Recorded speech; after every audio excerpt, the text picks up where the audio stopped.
Muy buenos días, bienvenidos a Encuentro con Julio Villagrán. Un día jueves, 10 de mayo, Día de la Madre. Felicidades a todas las madrecitas, a todas las mujeres en general. Muchas felicidades en este día tan especial, 10 de mayo, en El Salvador, celebrado con mucho cariño para todas las madrecitas. Esta mañana vamos a tener el gusto de platicar con funcionarios del Consejo Nacional de Energía. Nos interesa mucho a nosotros conocer la visión de este consejo que está promocionando, está promoviendo mucho en algunos aspectos la eficiencia energética, el tema de las energías renovables, cómo el país avanza en el tema de energía. Esa es la apuesta que tenemos para esta mañana. En la primera parte nos va a acompañar el ingeniero Mario Cáceres, es el director de eficiencia energética, a quien le damos la bienvenida. Ingeniero, gracias por estar con nosotros. Gracias, Julio, a los televidentes, y aprovechar también para dar un saludo a todas las madres de El Salvador. Perfecto. Vamos a hablar del tema de eficiencia energética con usted, ingeniero. Y en primer lugar, estamos conociendo ya la alteración en cuanto al precio del petróleo, que ha afectado ya a los precios locales de la gasolina y el diésel. Me imagino que El Salvador debe tener también en su cultura una especie, digamos, de reacción muy rápida en cuanto a precios altos de petróleo, y esto está vinculado a la eficiencia energética del país, y ese tema le corresponde a usted. Sí. ¿Cómo están viendo ustedes el tema de estas alteraciones del petróleo que pudieran inclusive provocar muchos daños económicos a nuestro país también?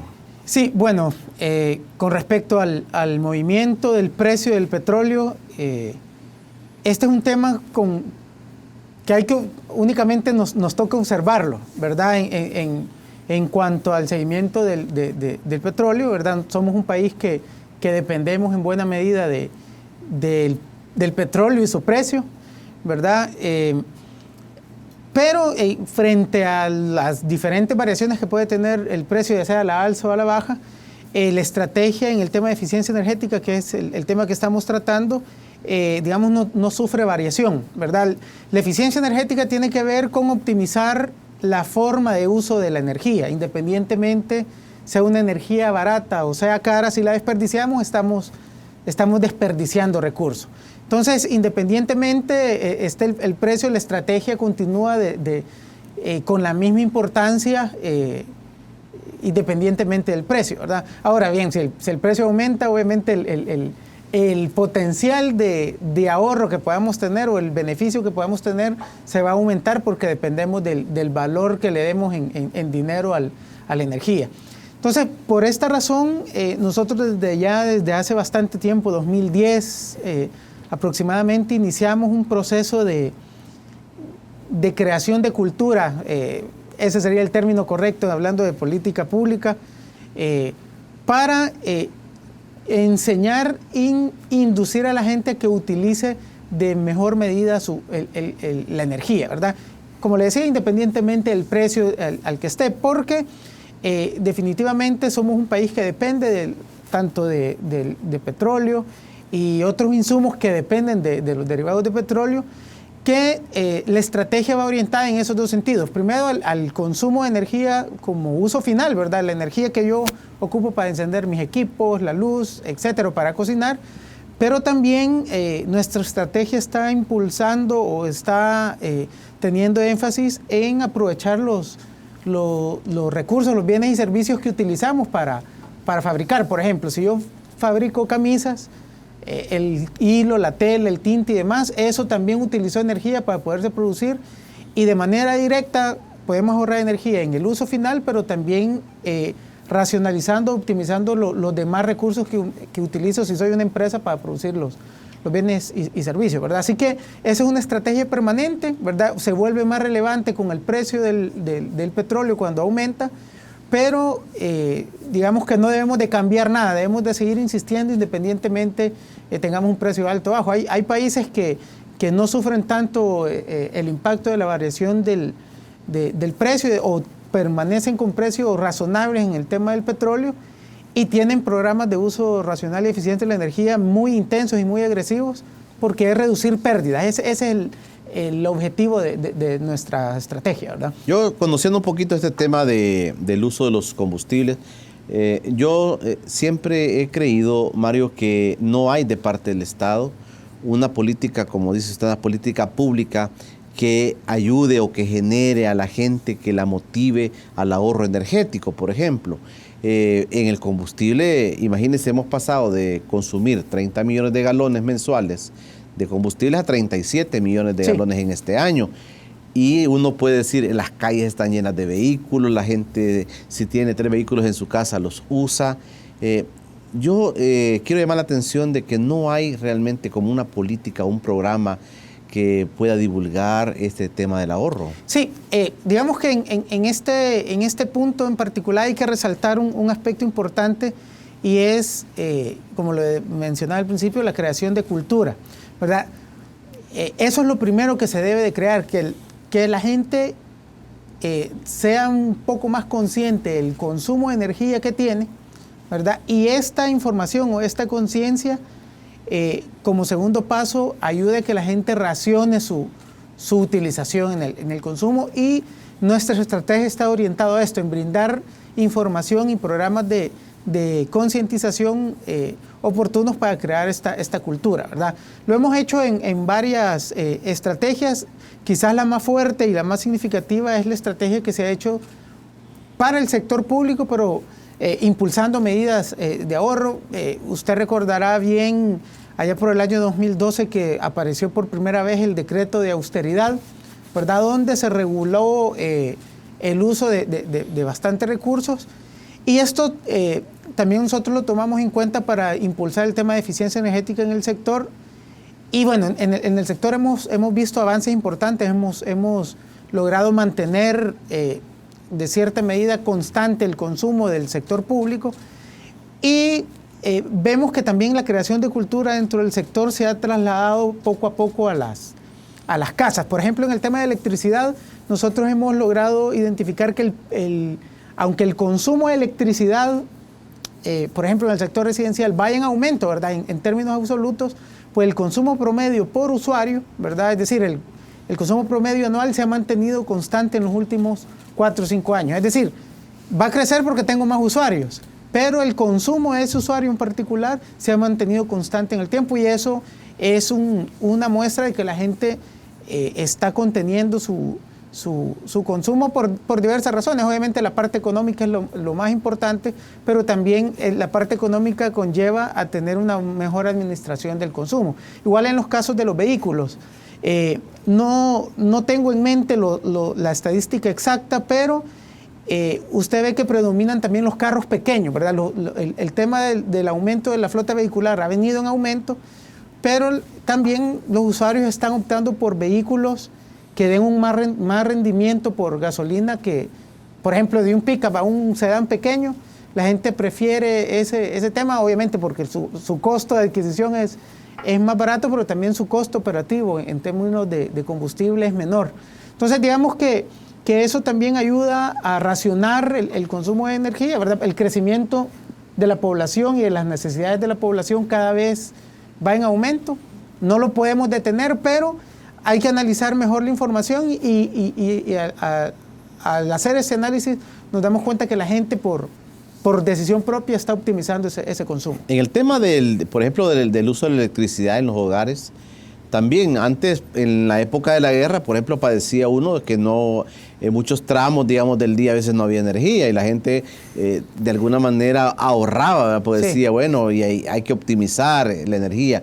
Pero hoy no tenemos muchos problemas de eso. Es, creo que, una bondad del mercado eléctrico, ¿verdad? Sí, que no tenemos muchos problemas. Digamos que este es un tema también del desarrollo del sector energético, del desarrollo eléctrico de El Salvador, ¿verdad? Una de las condiciones que hay que cumplir a la hora de dar el servicio de electricidad es justamente, y quizás el más principal, el precio, un precio razonable de la electricidad, pero también la calidad de ese servicio, ¿verdad? La calidad del servicio eléctrico y la continuidad del servicio eléctrico. En eso hemos mejorado mucho, ¿verdad? Las empresas distribuidoras han trabajado en poder mantener. También es algo que está regulado por nuestro sistema regulatorio del mercado eléctrico. El tema de los apagones y demás está debidamente reglamentado, ¿verdad? Hay espacio para mejorar mucho, pero a través de la legislación y de las diferentes reformas que se han hecho en los últimos tiempos, se ha ayudado a mejorar en este servicio.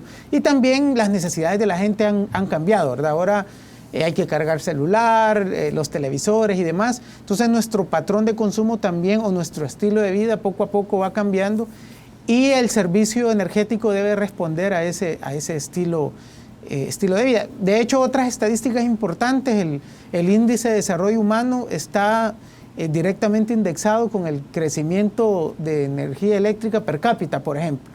Entonces, mientras crecemos más en este índice de desarrollo humano, vamos a ir creciendo también en el consumo per cápita, ¿verdad? Entonces, no solo hay que analizar el consumo, el número grueso, ¿verdad? Sino que hay que hacer un cierto análisis, y vemos que hay que darle, a nosotros nos gusta mucho esa frase de darle calidad al consumo, ¿verdad? Darle calidad quiere decir en reducir las pérdidas a lo mínimo, sí, y que el consumo se convierta en confort, en iluminación o en bienes y servicios para las empresas, para hacer que darle sentido a ese consumo, ¿verdad? Recuerdo que la última vez que nos acompañó aquí hablamos sobre un concurso que tenían promovido por el Consejo Nacional de Energía, en el cual se promovía a las empresas, a las instituciones públicas y también a las empresas privadas, proyectos que nos indicaran cómo ser eficientes en el tema energético. Esa va a ser la propuesta para el próximo bloque. Preguntarle qué novedades hemos encontrado, los salvadoreños han aportado sobre el tema de eficiencia energética. El Consejo Nacional de Energía está promoviendo este concurso, y de eso vamos a platicar porque todavía sigue en curso, ¿verdad? Vamos a platicar en el siguiente bloque. Ya regresamos.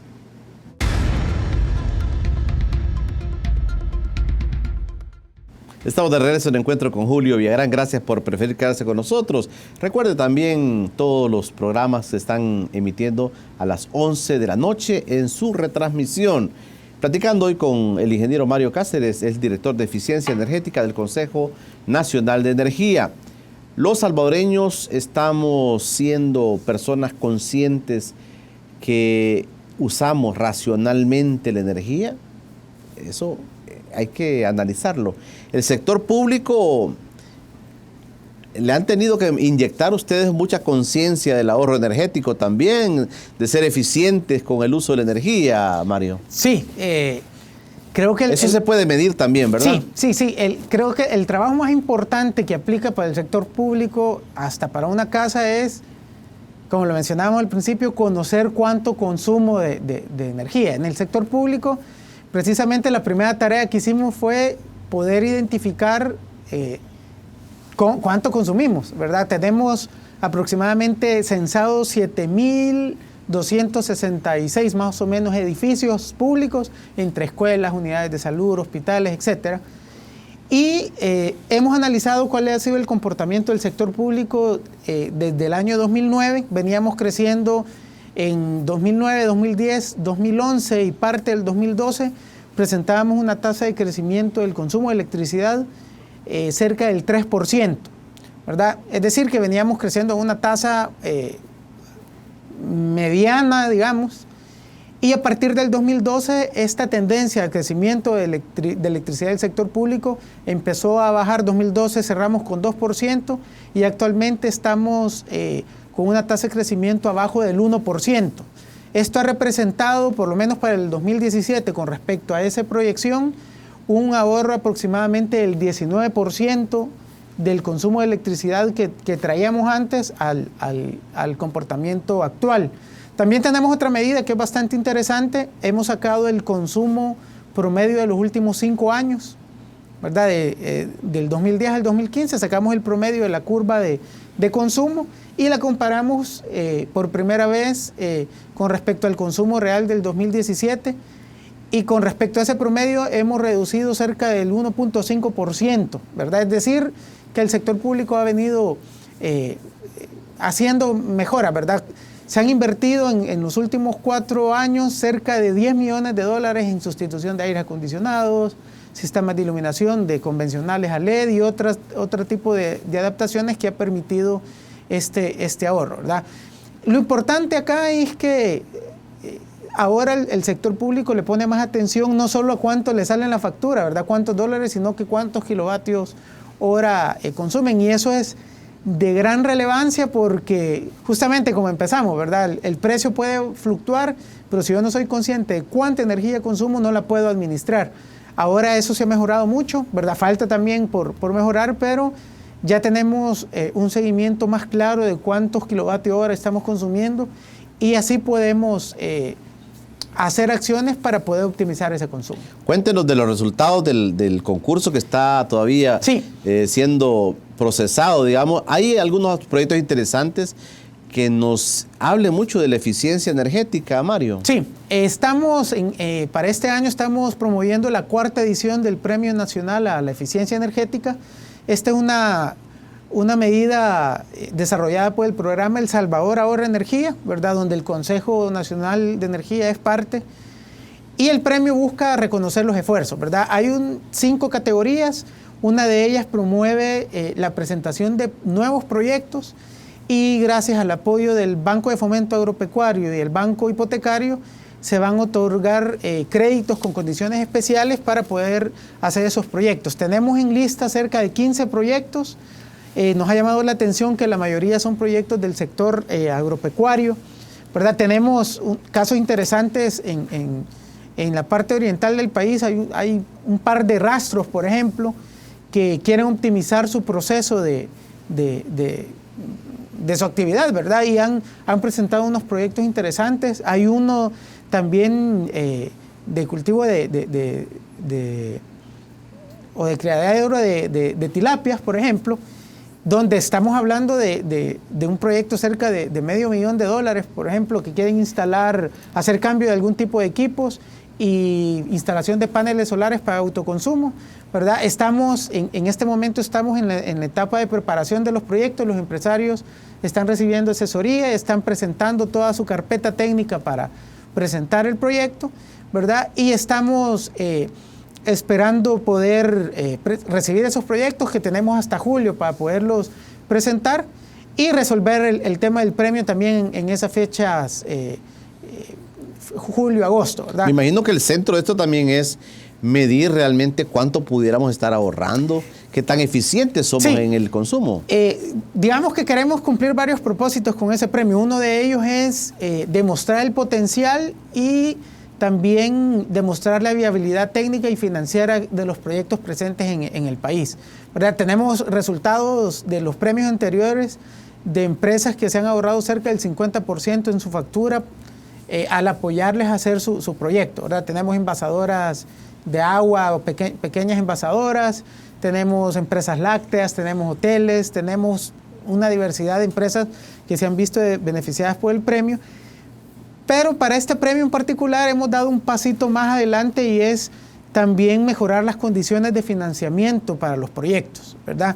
Por eso estos bancos nos están apoyando porque es importante acercar tanto al empresario como al sector financiero para ver cuáles son aquellos ítems que hay que revisar, ¿verdad? Si, por ejemplo, si una carpeta técnica no está lo suficientemente robusta, posiblemente el banco no lo pueda financiar. Entonces, estamos también tratando de acercar criterios entre el sector empresarial y el sector financiero para que los criterios se empaten, ¿verdad? Y el dinero vía crédito fluya para hacer proyectos de eficiencia energética que afortunadamente en El Salvador, que es otro indicador importante, la mayoría de bancos comerciales ya cuentan con líneas de financiamiento verdes, ¿verdad? O créditos verdes para financiar este tipo de proyectos. Mire, Mario, ¿y en estos temas no entran las municipalidades, por ejemplo? ¿Cómo no? Tenemos una categoría para el sector público donde están los municipios, ¿verdad? Así que cualquier municipio que cumpla los requisitos o las bases de concurso, que hayan hecho proyectos de cambio de iluminación, por ejemplo, de alumbrado público, pueden presentar su proyecto y bueno, al ser evaluado por un comité calificador externo compuesto por diferentes sectores del país, pues el que resulte mejor se lleva ahí un premio importante. ¿Cuándo tendremos los resultados finales del concurso? Estamos esperando, vamos a depender un poco del que nos han pedido algún compás de espera algunos empresarios para terminar de preparar sus proyectos, pero esperamos que para el mes de julio, agosto, más o menos, tener ya resuelto a los ganadores y hacer una ceremonia de premiación que ya se está convirtiendo en un evento importante del sector. Es la 4ª edición ya. La 4ª edición ya, sí. Perfecto. Mire, y a nivel internacional, en este tema de la eficiencia energética, ¿estamos avanzando, nos estamos poniendo en una buena posición o todavía es incipiente nuestro desarrollo en ese tema? Sí, en este caso es un tanto complicado compararse el grado de avance con otros países porque digamos que las realidades energéticas las necesidades energéticas de El Salvador, aunque pareciera que no, son muy diferentes a las de Guatemala, Honduras, Costa Rica, etc. Pero creo que estamos caminando bastante bien, ¿verdad? Por ejemplo, este tema del premio, somos el único país en Centroamérica que lo realiza. Hemos avanzado en el tema de los reglamentos técnicos de eficiencia energética, también llevamos cierta ventaja con respecto a otros países. También hemos desarrollado mucho el tema dentro del sector público, ya hemos ido a compartir esta experiencia en Honduras, en Guatemala, algún tipo de experiencia en Costa Rica, donde les hemos contado cómo hemos desarrollado. Y yo creo que lo más importante es que de cierta medida estamos respondiendo también a las necesidades del Salvador. Y como región, en el tema de reglamentos técnicos, que nos referimos a reglamentos técnicos a poder identificar el consumo máximo permitido para un cierto tipo de equipos, como las refrigeradoras, por ejemplo, ya nos estamos poniendo de acuerdo para que todo Centroamérica maneje el mismo estándar.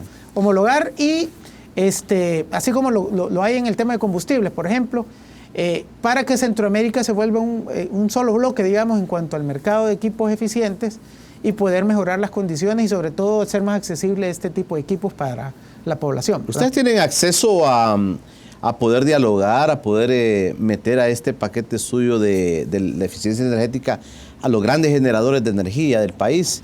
Llámese distribuidores de energía eléctrica que hacen con búnker, digamos, o otro tipo de generadores.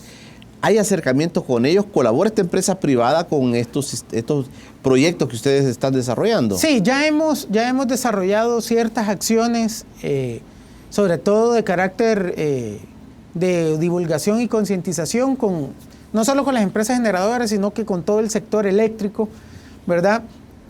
Y las empresas generadoras, independientemente del recurso que utilicen, también trabajan porque es un tema de costos para ellos. Ellos, mientras más eficientes sean, mejor se vuelve también su negocio. Así que, digamos, el modelo del mercado eléctrico, por ejemplo, induce a que las empresas busquen esa eficiencia. Pero independientemente de eso, trabajan también ellos con nosotros de cierta forma en apoyar estas medidas. Ya hemos trabajado con empresas de gas propano, por ejemplo, en el tema de divulgación, de ahorro del gas y demás.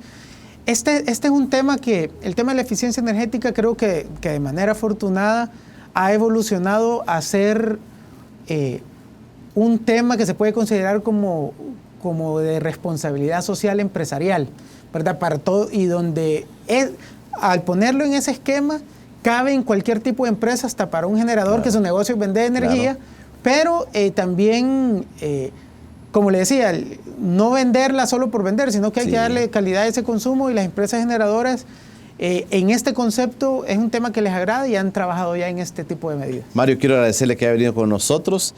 Siempre es oportuna su palabra en el tema de la eficiencia. Ojalá que crezcamos mucho más, ¿verdad?, en ser eficientes nosotros en nuestro consumo energético en el país. Gracias por venir. Bueno, a usted, Julio, por invitarnos, y a sus órdenes siempre, y esperemos que también todo el mundo se una a esta estrategia de uso eficiente de la energía que nos conviene a todos. Lo voy a invitar para que venga y nos presente los proyectos ganadores de la eficiencia energética. Con mucho gusto. Gracias. Bueno, ustedes en casa, a la segunda parte de nuestro programa, vamos a platicar con Josué Palacio, el ingeniero que es el director del desarrollo de energías renovables del Consejo Nacional de Energía de nuestro país. Sí, vamos a hablar de los temas de la energía eólica, solar, de la biomasa, de todas esas energías que son renovables y que se están impulsando mucho en el país, y ojalá que la matriz energética cada vez sea más diversa. Esa es la propuesta para la segunda parte de nuestra entrevista. No se pierda esta segunda parte, quédese con nosotros.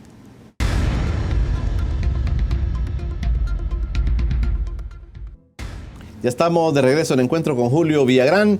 Hoy hablaremos de energías renovables. Me acompaña en el estudio el ingeniero Josué Palacios, es el director de Desarrollo de Energías Renovables del Consejo Nacional de Energía. ¿Cómo es la matriz energética? ¿Cuál es la fuente que genera energía en el país? Hay otros países que han desarrollado otro tipo de energías. Hay otros países que cuentan con otros tipos de bendiciones, ¿verdad? Con mucha agua, y esas son sus fuentes. Pero El Salvador, ¿cómo está en esa materia?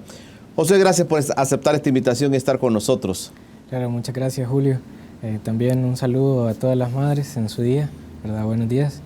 Bueno, ¿cómo estamos en cuanto a recursos para generar la electricidad que tanto necesitamos, ¿no? Pues, como sabrá, históricamente nosotros hemos sido un país muy dependiente de los recursos del petróleo, ¿no? Los derivados del petróleo.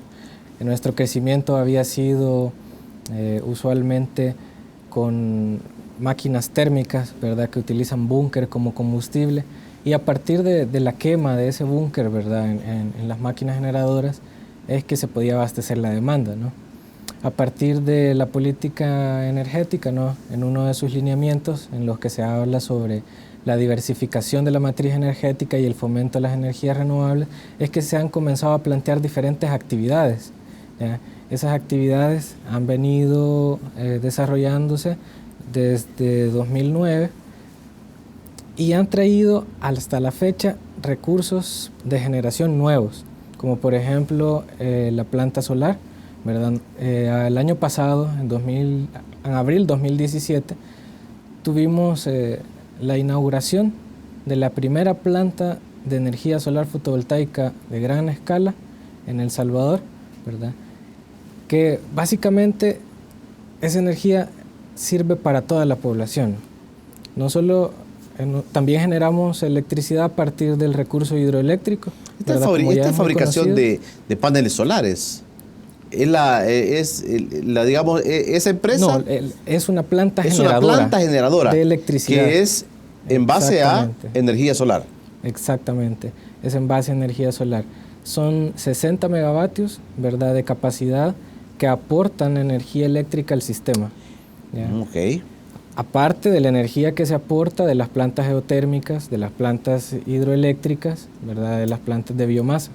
También tenemos recurso de biogás para generación de energía eléctrica, solo que este recurso de biogás es aprovechado a pequeña escala, ¿verdad? Tenemos un par de plantitas que utilizan los residuos de ganado, por ejemplo, para generar gas. Ese gas luego es quemado y es transformado en electricidad. También esa energía es inyectada al sistema eléctrico del ¿Y Salvador. esto es parecido a la biomasa que le llaman? Sí, exacto.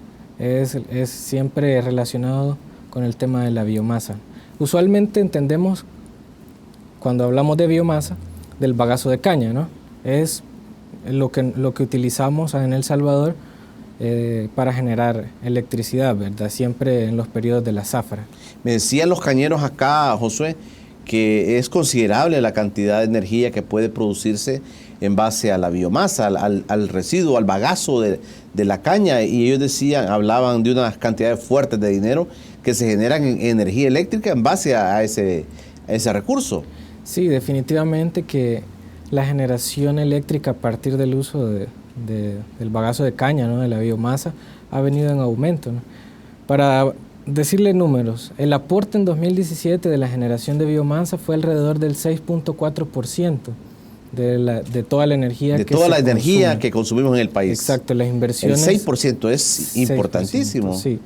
Definitivamente que en estos últimos años las plantas de biomasa han tenido un fuerte crecimiento, ¿no?, y dan su aporte, un aporte que definitivamente es muy beneficioso porque son recursos renovables los que se utilizan, ¿no? Disminuye las emisiones de gases de efecto invernadero porque se deja de utilizar, de cierta manera, combustibles fósiles para generar esa electricidad, ¿no? De igual manera sucede con la solar.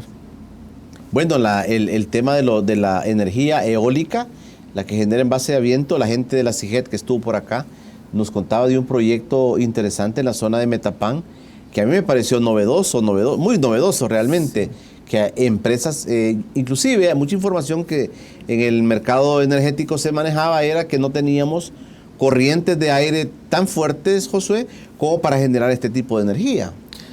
Sí, definitivamente que El Salvador tiene un recurso eólico limitado, ¿verdad? Son ciertas partes de nuestro país que tienen un recurso que puede ser o que es factible explotarlo a partir de un proyecto de generación eólica, ¿no? Como es el caso de un proyecto que se va a desarrollar en la zona de Metapán, ¿verdad? Este proyecto pues fue ganador en un proceso de licitación por 170 megavatios y va a ser un proyecto definitivamente novedoso que lo esperamos entre 2021 y 2022, ¿verdad? Este proyecto eólico también, en la licitación en la que se adjudicó el proyecto eólico, también se adjudicaron más proyectos solares, ¿no? La licitación... Siempre en generación de energía, en base a lo solar. Exacto. En este proceso que fue a inicios del año pasado, ¿verdad? En enero que se hizo la adjudicación, participaron una gran gama de empresas con ofertas solares sobre todo, ¿no? Y también empresas eólicas. Sobre las empresas solares fueron 120 megavatios aproximadamente, ¿verdad?, de capacidad, los que efectivamente se adjudicaron, y esperamos que inicien operaciones en 2019. Un aporte más a las plantas que ya están en operación y las que vienen durante este año, ¿no? En la parte de energía solar, eso se ve como una corriente muy fuerte que viene en el país, y yo creo que la gente le apuesta mucho a esto. Es decir, yo quisiera tener un panel solar en mi casa, generar mi energía en base a este recurso, pero ¿qué tanto se ha masificado esto, Josué? Fíjate que el crecimiento de la energía solar sobre todo ha sido muy interesante. Creo que la base de este crecimiento ha sido la disminución de los precios de los equipos a nivel internacional, ¿verdad? Y el impulso que la empresa privada también ha dado a este tipo de proyectos. Para decirte números, hasta 2017 aproximadamente 85 proyectos de generación solar, ¿verdad?, pequeñitos, hemos identificado, suman alrededor de 23 megavatios de capacidad, ¿verdad?, instalados en diversos puntos del país. Ahí contamos plantas que están instaladas, por ejemplo, en el Ministerio de Hacienda, hablando del sector público, la Defensoría del Consumidor, la Asamblea Legislativa. Ahí encontramos ferreterías, por ejemplo, ¿verdad?, gasolineras. Ya encontré gasolineras también, sí. Exacto, hay gasolineras que están tratando de incluir estas tecnologías, ¿verdad?, con el fin de disminuir el gasto en la factura de energía, ¿no?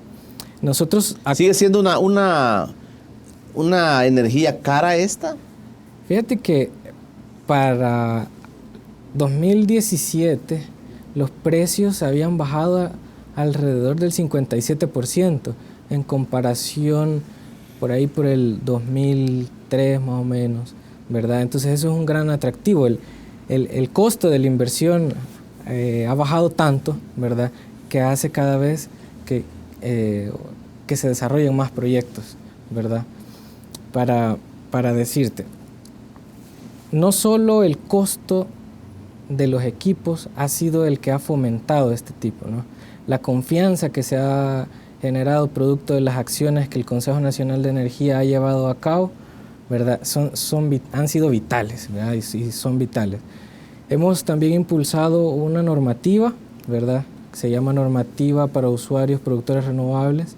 Esta normativa lo que busca es fomentar el uso de pequeños generadores, el uso de recursos renovables para la generación in situ, en su casa, por ejemplo, ¿verdad? Y lo que busca es que decirle la manera o la cantidad de energía que usted puede autoabastecer, ¿no?, la cantidad de energía que usted puede generar, y cómo se le van a reconocer a usted los excedentes en caso que tuviera, ¿verdad? Los excedentes, me dirás, pero realmente los excedentes se pueden tener en cualquier momento en los que no haya un equipo que la esté consumiendo en su hogar, ¿no?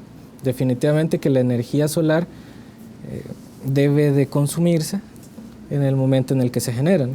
Pero si no estás consumiendo energía, por ejemplo, un domingo porque has salido de viaje, ¿no? o estás de vacaciones, esa energía siempre se va a seguir generando, ¿verdad? Y la normativa busca que esa energía ahora se inyecte al sistema de distribución y que la compensen, no que la paguen, sino que la compensen. Significa que al final del día, vas a tener una cantidad que posiblemente se haya aportado a la red de distribución y una cantidad que hayas consumido. Y en el mes eso va a representar un neteo. O sea, eso significa que se va a aprovechar toda la energía, ¿verdad?, que se genere en su casa. José, el río Lepas se nos está muriendo. Esa generación de energía hidroeléctrica, honestamente, está disminuyendo en el país. Sí, definitivamente que tenemos épocas en las que la generación hidroeléctrica no ha sido muy favorable, ¿no? Y en otros momentos, digamos, sí hemos tenido generaciones bastante buenas. Para decirte un dato, 2017 cerró con un 25.2% de generación a partir del recurso hidroeléctrico, ¿no? Definitivamente que es una preocupación, ¿no? Los pronósticos de cuánta agua se va a tener para luego generar electricidad están variando mucho, ¿no?, por efectos del cambio climático. Pero ahí es donde entran estas otras alternativas de generación de energía, ¿no?, como lo mencionábamos, la solar, la eólica. La tendencia de la hidroeléctrica es hacia abajo, ¿verdad? Es muy variable. Definitivamente que seguimos teniendo años a la baja, años al alza, ¿no? Que ya es conocido que de pronto tenemos una época en la que no llueve, ¿verdad? Y al siguiente año o a los 2 años siguientes tenemos una época en que llueve increíble, ¿no? Entonces es muy variable y está siendo un poco más difícil de predecir.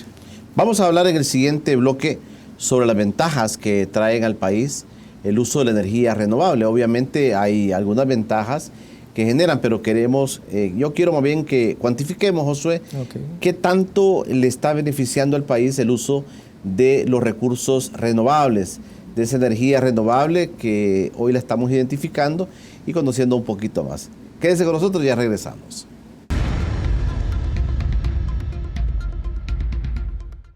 Estamos de regreso en Encuentro con Julio Villagrán. Estamos hablando sobre energía renovable. Me acompaña el ingeniero Josué Palacios, es el director de Desarrollo de Energías Renovables del Consejo Nacional de Energía. ¿Se puede cuantificar, Josué, cuánto nos ahorra el uso de energía renovable a nosotros en El Salvador? Sí, definitivamente que se puede cuantificar. Mira, depende de cómo lo quieras ver. En El Salvador, puedes verlo desde tu casa, se puede cuantificar porque definitivamente el valor de inversión de un proyecto instalado en un hogar, ¿verdad?, es comparado con la tarifa, ¿no? Nuestra tarifa sigue siendo dependiente de los combustibles del petróleo, lo que definitivamente hace que mantengamos esa variación, ¿no? A diferencia de un proyecto que puede instalarse en tu casa, que va a tener un costo fijo de generación, ¿no? Y que ¿ustedes han conocido casos concretos de personas que en su residencia utilizan solo, por ejemplo, en el caso de energía solar o otro tipo de energía renovable? No, usualmente no en los hogares no se utiliza exclusivamente energía solar. Es complicado despegarse de la energía que se puede tener el usuario de la red de distribución, por la forma en la que trabaja la tecnología, ¿no? Pero es en el tema de pequeños generadores. Hablando de grandes generadores, definitivamente que se puede cuantificar el beneficio. Para ponerte números, en 2014 se lanzó un proceso de licitación en el que se adjudicaron los proyectos de los que hablamos al inicio. Una planta de 60 megavatios que cerró con un precio de $101 el megavatio hora, ya un precio mucho más bajo, ¿verdad?, en comparación con los precios de generadores con combustibles fósiles, por ejemplo. En 2017 la tendencia cambió y cambió a nuestro favor. obtuvimos precios alrededor de los $50 por megavatio hora y se adjudicaron plantas alrededor de los 100 megavatios, ¿verdad?, para aportar energía al sistema, ¿verdad? Aparte, hay un punto importante que destacar sobre las plantas de generación solar, y es de que en el mercado se paga algo que se conoce como cargo por capacidad. Este cargo por capacidad se paga por la disponibilidad que hay de todas las plantas para abastecer la energía en cualquier momento en el que se necesite. A estas plantas solar no se les reconoce ese cargo porque ellas no tienen la capacidad de estar disponibles en cualquier momento en el que se les requiere.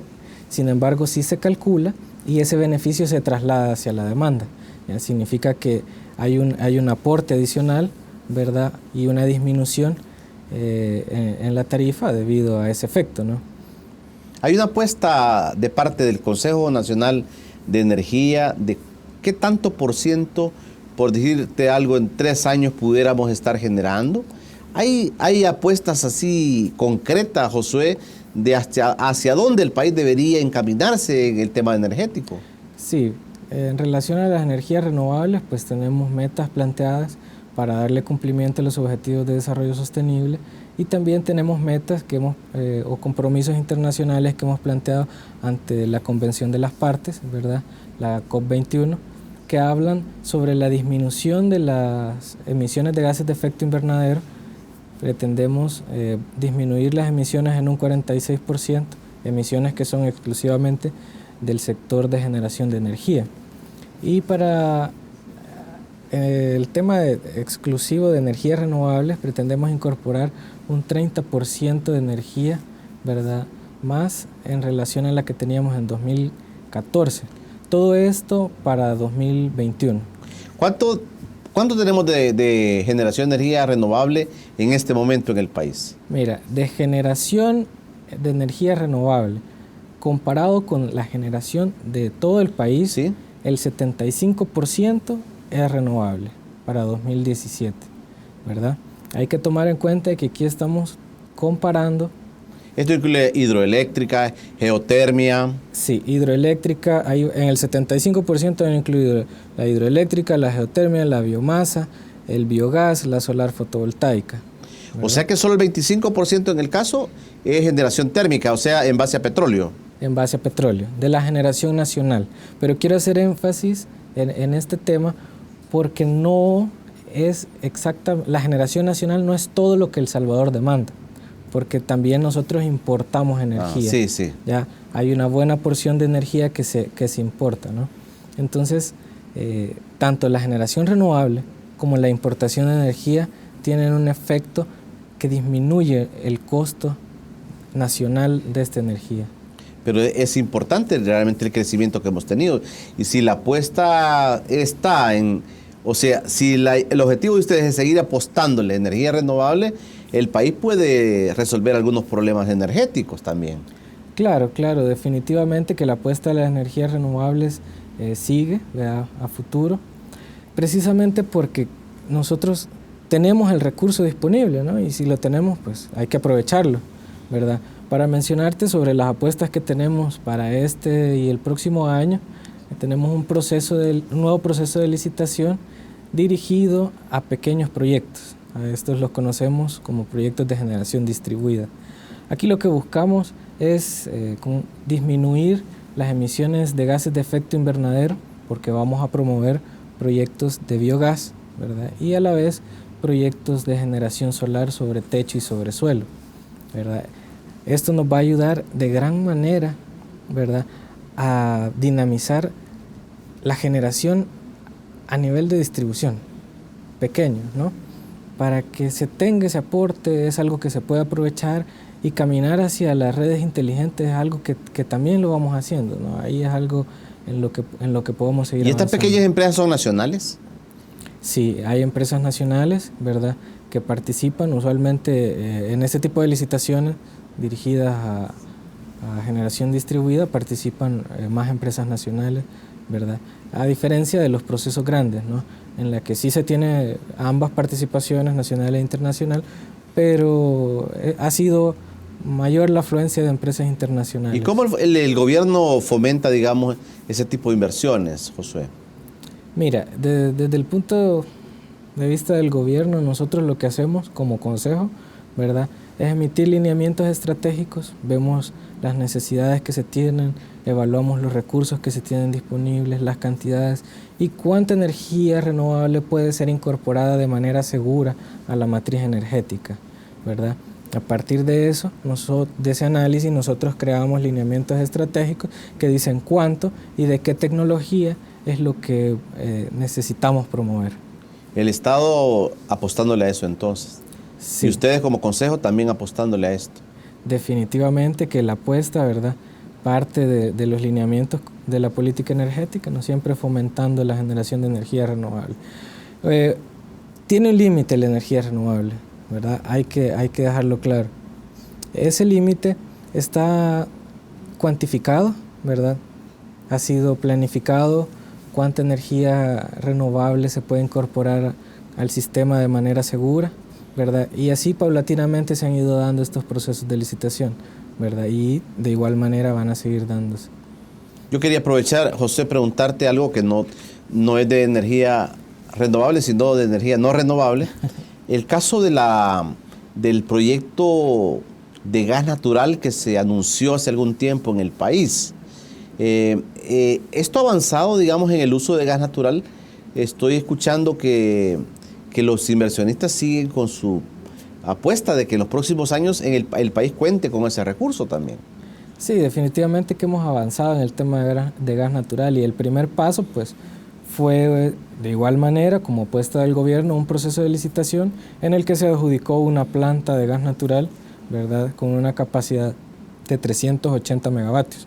Esperamos que la planta inicie operaciones en 2021. ¿Verdad? Esta planta de gas natural va a contribuir en gran medida a bajar las emisiones de gases de efecto invernadero del sector de generación. Se ha trabajado en el tema exclusivo de gas, ¿no? Se cuenta con reglamentos para el tema de gas natural y vamos avanzando en ese tema, ¿no? ¿Para qué fecha más o menos esta planta estaría funcionando? 2021. 2021. Esa es la fecha que nosotros tenemos, ¿verdad?, que la planta ya va a estar en operación. Perfecto. Ingeniero José Palacio, gracias por aceptar esta invitación y estar con nosotros. Es importante que la ciudadanía también entienda cómo se compone la matriz energética y por eso lo hemos invitado para que nos acompañe en este espacio. Muchas gracias, Julio. Bueno, a todos ustedes en casa, gracias por haberse quedado con nosotros. Hoy hemos hablado de energía. Vamos a mantenerlos siempre comunicados, informados sobre esta materia que es muy importante. Hay situaciones que se nos vienen en el tema del petróleo, alteraciones importantes que se han dado en los últimos días, problemas geopolíticos que se están dando en el mundo, están incrementando el precio del petróleo y es muy posible que los precios de los combustibles también se disparen a niveles insospechados. Ese es un poco el tema también de los productos derivados del petróleo. Gracias por haberse quedado con nosotros. El próximo viernes, una nueva propuesta. Pasen todos un feliz día.